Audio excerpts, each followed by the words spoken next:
Hello, and welcome to Feminine Emergence. I'm your host, Stephanie Briggs, and I'm thrilled to be speaking today with the lovely Wendy De Rosa. Welcome, Wendy. I'm so happy that you're here today as part of this event. Thank you so much, Stephanie. It's great to be here. Yeah. Okay, so Wendy, I'm going to begin by reading your bio just to introduce you to anyone here who isn't already familiar with you and your work. So, Wendy De Rosa is an international intuitive energy healer, teacher, and author. For the past 2 decades, she has offered private sessions, education, and training programs for spiritual and personal growth for anyone wanting to develop their intuition, clear their blocks, and experience personal transformation. She is the founder of the School of Intuitive Studies and the Intuitive Healer Training Program. Wendy is a faculty member of the Shift Network and has been a featured presenter with Mind Valley's channel Solvana. Wendy has appeared on CBS News, Better Connecticut 4 times, and her book, Energy Healing Through the Chakras, A Guide to Self-Healing, is an Amazon bestseller. Wendy is also a contributing author to the best-selling book, Bouncing Back, Thriving in Changing Times, with Wayne Dyer, Brian Tracy, John Asseroff, and other leaders in personal growth. Out now is Wendy's 3rd book, Expanding Your Heart, Awakening Through 4 Stages of a Spiritual Opening. And for more information, you can visit her website, schoolofintuitivestudies.com. So Wendy, today you're going to be speaking to us about the empath experience and how to reclaim your center and stop absorbing the world around you if you're an empath. And I really can't wait to hear what you have to share about this topic, as I know it's so relevant to a lot of people watching today. Absolutely.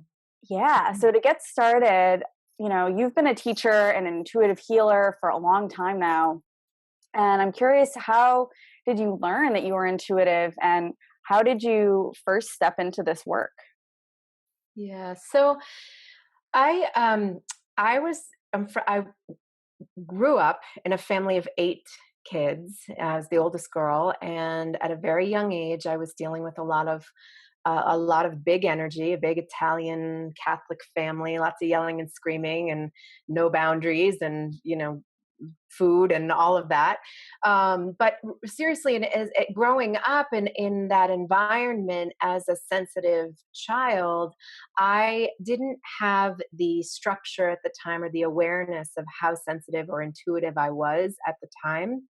And I started to absorb a lot of the energy that was going on around me. Now, what I know now that I didn't know back then is that I had what I call 4 aspects of intuition. I had all 4 of them. I could see intuitively, I could hear clairaudiently, I could feel empathically or clairsentiently, and I could also know. I could have a deep sense of knowing, which is great as an intuitive healer. But as a child, all it meant was absolute overabsorption and overwhelm. And so I grew up in the household. I took on and absorbed everything everywhere. I actually physically blew up. I gained a lot of weight by the time I was 9. And then as I'm progressing through my teenage years, I'm starting to develop anxiety and panic attacks, to the point where I went to work at 12 years old, and all I ever knew for myself was how to take care of people. So I started babysitting at 12 years old. I had 21 families that I nannied for by the time I was 14 years old. And I was like subcontracting jobs out to my younger sister at the time, who had just turned 12.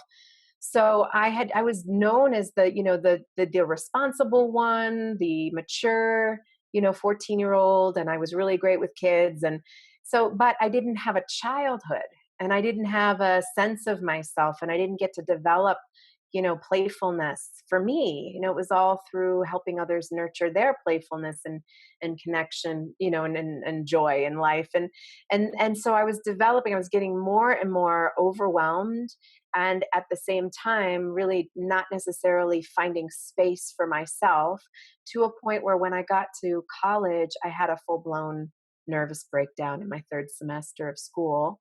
I was also very self-pressured. I was really good at school, and I at least I put a lot of pressure on myself. I'll say it that way. Um, and that nervous breakdown was it was a big turning point for me, as sometimes these sort of crises can be. And from that point onward, I had this, I was having this anxiety coupled with this inner feeling of, I need to move, I need to get out of here. I need to get anywhere but here. And at the time, I felt really called to Colorado. I was 19 years old, and I didn't know why. I'd never been there. I didn't know anything about it really, except maybe what I saw in magazines, because the social media didn't exist back then. But we were, I was moved. So anyway, I moved to Colorado, and out of making a really long story short, I got into a car accident. I had to go through some repair, rehabilitation from it, chiropractic, some healing, therapeutic massage. And the massage therapist in the office I was going to had said to me one day, she said, I just, we should have crossed a boundary to say this, because back then you don't talk about, like, intuition was under the table still. It just was like, not 20 something years ago. She said, I really feel like you have this gift and this ability, and it's underdeveloped. It's not tapped. And my mom is a spiritual teacher. I think she can help you. She's an energy healing teacher. So I met her mom, and her mom sort of confirmed the same, similar. And anyway, a couple months later, I started a class with her and studied with her for 2 years to really understand what this was that I had going on in my system. And I started, out of feeling energetically overwhelmed, I started moving into doing healing work for people, and intuitive work. And I just kept getting referred to left and right. And by the time I was 30, I had over 500 clients from word of mouth. Again, social media didn't exist then. So it was all just referrals. And then I started teaching the work. And so fast forward, here's where I am. Here's where we are. Wow. Wow. That's like such an incredible Yeah. journey, like becoming empowered and finding the work that you're meant to do. And it sounds like you've helped so many people already. Like, that must be really meaningful. How you were able to transform your challenges into something great. And so, could you just share a little bit for us about what an empath is and why people are experiencing oversensitivity? Yes. So a couple things. I mentioned just a bit ago about that there are 4 aspects of our intuition. And there's the seeing, the hearing, the feeling, and the knowing. Empath has to do with the feeling sense in the body. It has to do specifically with what's going on in the second and third chakras of the body. Those are the empathic power centers. They are our sensitive power centers that feel everything that's subsurface. So it might, and sometimes it's not subsurface. Sometimes it's really on the table, or people are, emoting and saying it, and it comes in. We might think it comes in through the heart or somewhere else, and some people might feel it that way. But overly empathic is the experience of absorbing energy into the lower half of the body. And why I believe people are having a very difficult time with this right now is for several reasons. One is that we are in a very traumatized world right now. And a lot of that trauma is coming from experiences that have been unhealed, wounds that have been unhealed in the body, and people acting out from that place. People not knowing how to have a sense of self, or how to have their emotions, or just be in authenticity with who they are, how they feel. And instead, they're in pain on some level, and they're acting out of pain. Something hurt their heart. So they're acting out of heartache. They're acting out of some disconnection from their heart. They're also operating out of disconnection. When we disconnect from our heart, we disconnect from spirit, because that's where grace comes in through the body. When we're engaging in humanity, we engage through the heart center. Ideally, we engage in lots of ways, but when we're staying in right alignment with ourselves. So we're in this wounded profile, in the world right now, where there's a lot going on the collective level, which is on any time we experience something on a collective level, it is going to trigger our personal wounds. Collective wounds trigger personal wounds. And so for empathic people, I believe two things. One is I think empathic people are getting triggered because there is an untapped gift, because they need to get triggered in order to identify the fact that they might actually have one, two, three, or all four aspects of this intuitive ability in their body. And I believe that the empath has a very specific role in moving consciousness forward on this planet. And I believe that part of what the empath is here to do is to actually, through their own actions, through their own embodiment of self, is to teach people how to have their emotions, how to have boundaries, how to have empathy, and how to facilitate spirit into the world, how to basically be a mystic in the world. And it's not woo-woo. It's not out there. It's part of our natural alignment and connection in the body. But what what we all have experienced as empaths is the opposite. It's that I can't even get there because I'm managing all of this energetic overwhelm that's coming in all these different directions. But here's what's going on in the energy system. Is that okay if I dive in? Oh yeah, definitely. Yeah, I'm on a roll. So in the energetic body, there's something that happens that's very specific for the empath and also the intuitive system. And it's this. If I've been raised in an environment where on a deep soul spiritual level, my sense of belonging in this body and feeling safe and trusting myself, this earth, the people around me, and that I can just unfurl and relax and be who I am. If that's compromised on some level because I was brought into a tribe or a family structure that didn't know that was okay for them, maybe there's a lot of anger, there's a lot of yelling and screaming, that was in my case. There's a lot of maybe there's alcoholism, maybe there's some other form of emotional projection going on. Then in the energetic system, my root chakra at the tailbone is going to contract. And that's the power center for safety and trust in the body. And safety and trust are powers. And if I don't have a handle on that power, because instead I feel tremendous fear about my belonging and my integration into this world, then what ends up happening is the root chakra stays in contraction and my spirit will lift up higher in the body. Now, if my spirit starts to lift up higher in the body, the second chakra area of the body will start to compensate. And it compensates by either blowing really open or shutting down. And one of the two can happen. And if I blow open or I shut down, my soul has to move out of my body a little bit in order to deal with that. And when I move out of my emotional center in the second chakra area of the body, then what happens for the empath and the intuitive, very sensitive child is that the sensitive child starts to become hypervigilant. And that hypervigilance says it's not okay for me to have my feelings. I have to move myself aside and make other people's emotions a priority so that I know how to navigate how to be in myself.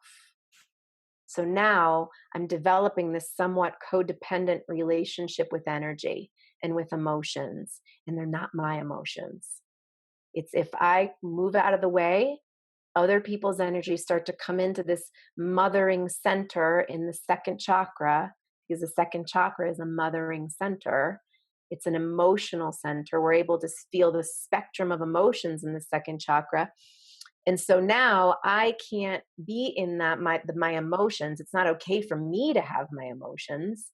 It's not okay for me to come through fear or come through grief or come through anger. I have to shut myself down and make other people's energy a priority. And that starts to set us up for this empathic experience where the patterning in my body is saying normal to me is to have this pathway open for me to be able to absorb, even if from here up, heart chakra upward, I don't want to. The lower chakras are doing something different. The third chakra, because empathic intuition relates to these lower chakras, the third chakra does this really incredible compensation for no grounding, basically. The root chakra contracts. There's not enough grounding in my legs and feet and lower body because an unfurled root chakra supplies prana and love and life force to those lower extremities. So now I don't have a grounding cord moving down. Instead, my solar plexus, or my third chakra, its innate job is that it's to help me navigate in my surroundings, so I know how to orient myself in my environment. I know how to have my confidence or my sense of self based on what I'm seeing around me in my environment. Well, if there's no grounding cord connection, the root chakra is contracted, the second chakra is overly absorbing, the third chakra is going to look for attachments. It's going to look for a way to ground. And so it's going to cord into all these different people and all these different situations around me so that I can feel a sense of self. And this is what's happening in the empathic profile for the lower chakras of the body. My sense of self is dependent on how these other people think and feel and what they do. And, if they go away, something gets wiped out, and it could be a job, it could be a house. If that stuff gets wiped away, who am I? Who am I? So what this is coming back to is this. A lot of what I'm talking about is engagement through the front side of the body. We engage in the world through the front of our chakra system, but we have a whole backside to our energy system that connects to ourself, our higher self, and grace. And it's part of our work as intuitives and empathic intuitives to start to understand, first of all, your chakra system. I don't really understand how any empath is going to maintain center and boundaries without understanding the chakras. They're very, very important. They're a big aspect of our power in ourselves. So it's getting to know your chakras. What are they? What do they do? What's going on in yours? That's a big aspect. Secondly, is that we learn to pull back or lean back from being so front body in our world to actually starting to engage the backside and to self and start to center our energy. So some of those tools are that we ground ourselves through our grounding cord to the center of the earth. And then we also lean back into a divine flow of grace. And we start to get connected and sourced through our back body and letting that energy come in to the chakras, through the vertical alignment, through grace flowing down. And that as we're sourcing ourselves there, we start to it doesn't, it may not be instantaneous. It may put us on a path of, wait, who am I really? I really have to spend more time back here, meditating, connecting to myself, long walks by myself with spirit, it's connection to the nature. Or I need to, do some self-care that's going to help me spend more time cultivating my sense of self and my power. And I need to start pulling back how I'm courting and relating to the world, and start investing more sense in my grounding and my sense, and in my sense of self. And then just the last piece to say about this too is that, developing intuition and staying healthy as an empath in the world it's an ongoing process. It's not like, here, put some light around you, put a bubble of light around you, and shield yourself, and that you'll feel better as an empath. Mm-mm. It's it becomes a journey. And the journey is, how do I start to clear out the wounds and the blocks that I'm holding in my lower chakras so I can sit more powerfully in myself, so I can radiate. We don't absorb energy externally when we're in our central channel, when we're grounded in our body, when we understand the power of the lower chakras and we're radiating out. We hold a different relationship with the world around us. It doesn't make that stuff go away, but we don't become overly empathic. So, yeah, one more thing. Sorry, I'm on this one. Empathic doesn't mean taking on the energy of others. Overly empathic means taking on the energy of others. Empathic means I'm in my center. I'm grounded in my sense of self. I'm totally okay with feeling my feelings. Therefore, I'm okay with you having your feelings. It's not for me to take that away from you. It's not for me to psychically absorb that into my system. Nope. No, I know what my anger feels like. I'm okay having it. Therefore, I'm okay if you have yours. That starts to set emotional and energetic boundaries in the body. So the health of the empath and why we're triggered here is so that we can start to identify the power in the lower chakras. Power in the root is safety and trust and belonging and being here and understanding you here on this earth. Power in the second chakra is your creativity, your sensitivity, your intuitive empathic nature, feeling things, trusting yourself, being in co-creation with the divine, going with the flow. Power in the third chakra is confidence and sense of self and being able to manifest true self into the world, not manifest wounded ego into the world, but have a healthy ego. Healthy ego is I'm manifesting my true self into the world. Healthy ego, we need that part of us. So that's my long answer to why I believe empaths are being triggered now and what we're asked to step into. Wow, thank you so much. That was so rich with information and just like such a helpful explanation of some of the chakras and what they're about and how they work and how they're supposed to work. And I'm really struck by what you shared about how it's not about really like creating, as you said, this bubble of like I'm gonna like kind of separate myself because if I'm in connection with the world and people around me, I'm not safe or I'm going to be overwhelmed. And how actually like the way we're meant to be is kind of what I'm hearing you say is in part like realizing that we're held by the earth, our connection to the earth below us, and we're kind of backed up by spirit. And Yeah. I know for me personally that's been part of my journey, and I understand from my experience so much of what you shared about just kind of that codependence and taking care of people, and like it's just so exhausting. And I think you're absolutely right that we can't continue that way. Like so much more of us is needed, like of our individual selves, and like we're all here with something to offer. And if I'm always taking care of other people or I'm feeling like under assault by their presence, then I can't show up with what I'm here to do. As an empath who has been overly absorbent, part of the true self has hidden itself somewhere. It's preserving itself somewhere in the energy system, and it's not living in full potential. And so part of that empathic work is to start to heal the defenses and the blocks and the others' energies and the karma that's in there, and all the things that have been in the system, to start to find that self that's hiding and start to bring him or her out more in the body. Because as we radiate out, we're not victim to all this energy around us. And I don't mean to imply that like having a bubble of light around us isn't correct or isn't a useful tool. It is, but it's not at the expense of the inner work.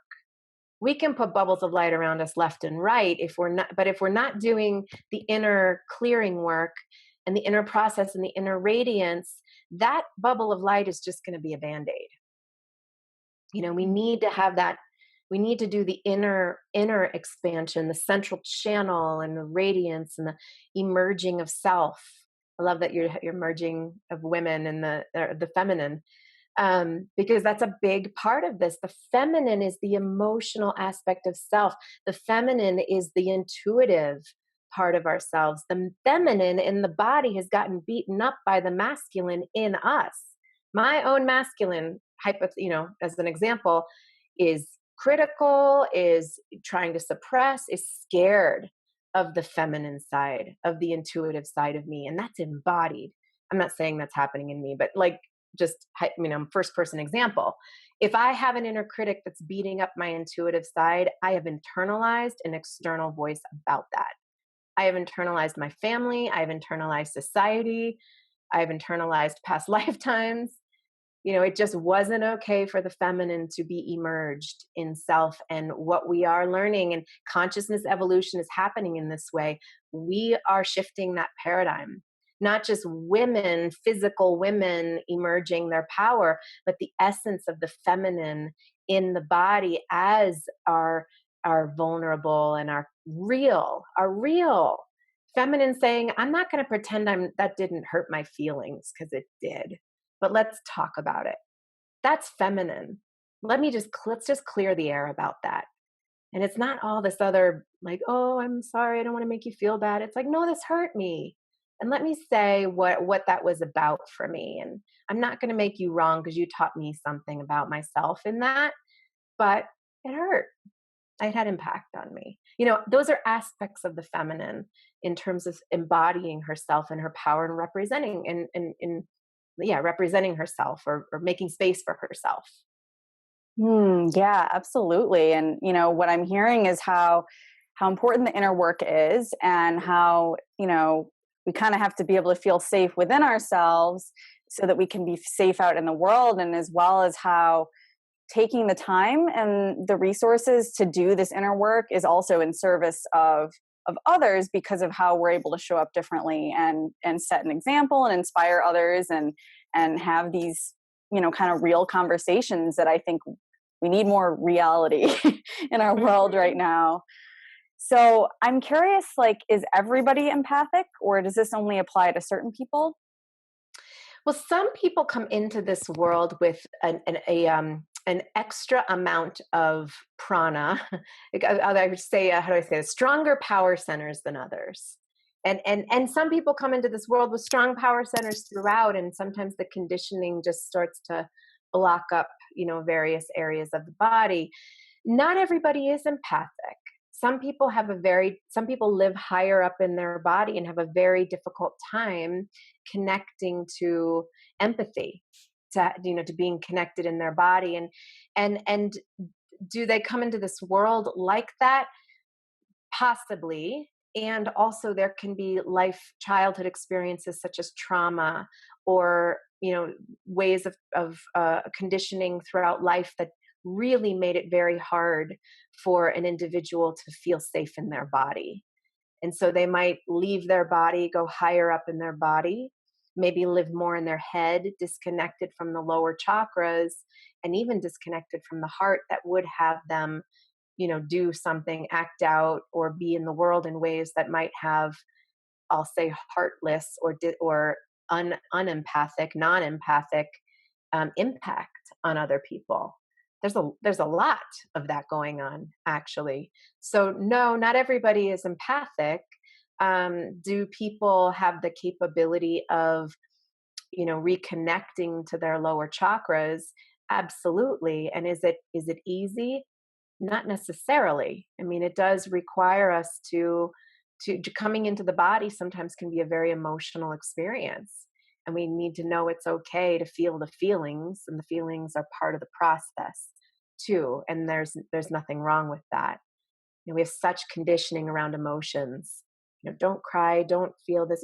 There's this added layer of shame around feeling a feeling. And that layer of shame sometimes blocks the actual access to the feeling. So if we can reparent that part of us and say, it absolutely is okay for me to have my anger right now. I'm entitled to my own anger right now, and have it. We sometimes can feel two things at the same time. One is relief that I'm actually letting myself have this feeling. The other is the feeling itself. If they coexist at the same time, then you're there. you're in it. You did it. That's a good thing. So yeah, I mean, I think that empathic people, or people can connect to their empathic side of them. And yes, so it's absolutely possible to connect. Not everybody's in it all the time. Some people are more gifted in the upper half of their body as well. And that's okay too. So it's really like a spectrum, and we all have our own individual sort of calibration. Some people come into this world with heightened intuition in certain areas of the body, but the only way it would perhaps be perceived as a problem for that person is if they are constantly having experiences in life that say, like, well, the rug keeps getting pulled out from under me, or I keep getting attracted to people who betray me, or I keep I can't pay my bills, or I can't keep a job, or when those worldly things start to become an issue, then it's like, okay, let's start looking at this gift you have up here. Let's start working on what's going on lower in the body. At that point, prana can start to open up, wounds can be cleared, and that all that gifted energy in the upper body can start to embody more. So what would be someone's path or direction in learning how to develop their intuitive gifts, whatever they may be? Yeah, so definitely I mentioned the chakra system and really understanding what's the energetic anatomy specifically. I have my website, School of Intuitive Studies, is a place you can go if you want to learn more about your energetic system, your development of intuition, energy anatomy, and also just spiritual growth. I also run an intuitive healer training program. And so that might be an avenue you want to go in. If you feel like you have a lot of experience in personal process, you've been on the path for a while, and you really want to start stepping into developing more of your healer gifts and abilities, whether or not you want to be a healer in the world. People don't really join the program necessarily because they want to be a healer. Sometimes it's because they feel that they want to do the deep inner work. That would be a great step and process. And in general, I would say, you can go to my website and view what I have to offer, and energy clearing, like self energy healing, deep internal personal process, emotionally processing. Those are going to be very big ongoing tools for the empath, is that we do know how to do that. We do know how to work through the stuff, and not just mentally, like through the story of it, but really getting into the body and start clearing the body, and moving, clearing energy. And that in itself it's almost like the phrase is too small for the experience, because that itself is a whole journey in itself. So in any way that you want to start learning about energy clearing and healing, I would say that's your next step from here. And if you do want to visit my website and check out my programs and offerings there, schoolofintuitivestudies.com, that would be also a great place to go. Great. Thank you so much. So you're actually offering our audience a free gift today that can actually be like a helpful way to get started on this. Could you just tell us a little bit about what that is? Yes. So the program that I have to offer today is on developing your intuition, and it's a free program for you, for listening here, to learn a little bit about the distinction between the soul's voice and the ego voice, and understanding that it's also just explaining a little bit more about the difference between the soul, the wounded ego, and the healthy ego, and how much noise we actually carry in our energy system as energetic blockage, and how to actually work through clearing that and grounding yourself so that more of your soul's experience will come through, more of your soul's presence will actually come through. So yes, I definitely recommend the program, and I hope you take advantage of that. And there'll be a link here where you can register for the program. Yeah, thank you so much, Wendy. It's so generous of you to offer this valuable resource with our audience. And as Wendy mentioned, you can just look down below for the link to get your copy of that. And again, if, as Wendy mentioned, if you want to go deeper into this, she has so many resources available on her website, School of Intuitive Studies, the training program.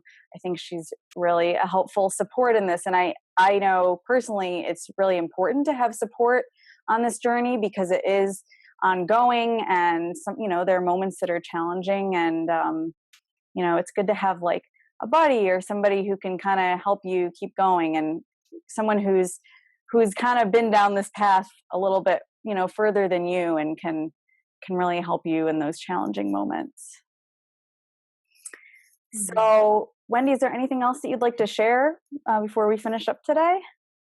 The only thing I thought of in when you were speaking is that if you haven't yet been to my YouTube channel, there's a lot of information and videos, and also on my blog on my website, there's a ton of information. You might be interested in checking out some of those videos because they have been very, very helpful for people. So definitely visit the videos and the blog on my website, and just that I just like to leave you with the awareness that there is, again, I said this, but again, there is a part of you that does need to emerge. And as hard and as triggering as it can be to feel like you're bombarded by the world and taking on so much, it's absolutely, you're getting triggered on purpose. It's like the universe is knocking and saying, learn about this aspect of yourself, find power in yourself.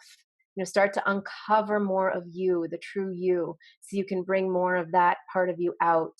And so that is a process in itself. It's not always overnight, but just know that there is that deeper part of yourself that wants to come through.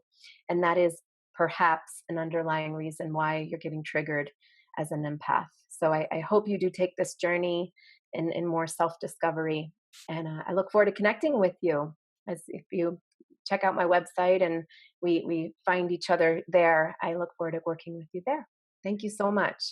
Awesome. Thank you, Wendy. And I know that a lot of people are going to be interested in knowing more about what you do. And I just want to say thank you again for being here today and sharing your depth of wisdom and expertise, and something about your personal story. I think it's really helpful and inspiring. So thank you. Thank you so much. Thank you, Stephanie. I'm so glad you're doing this for people. This is wonderful. Thank you. Yeah, and I also want to thank everybody who's out there watching and listening, and just want to offer you the best on your journey. So thanks a lot.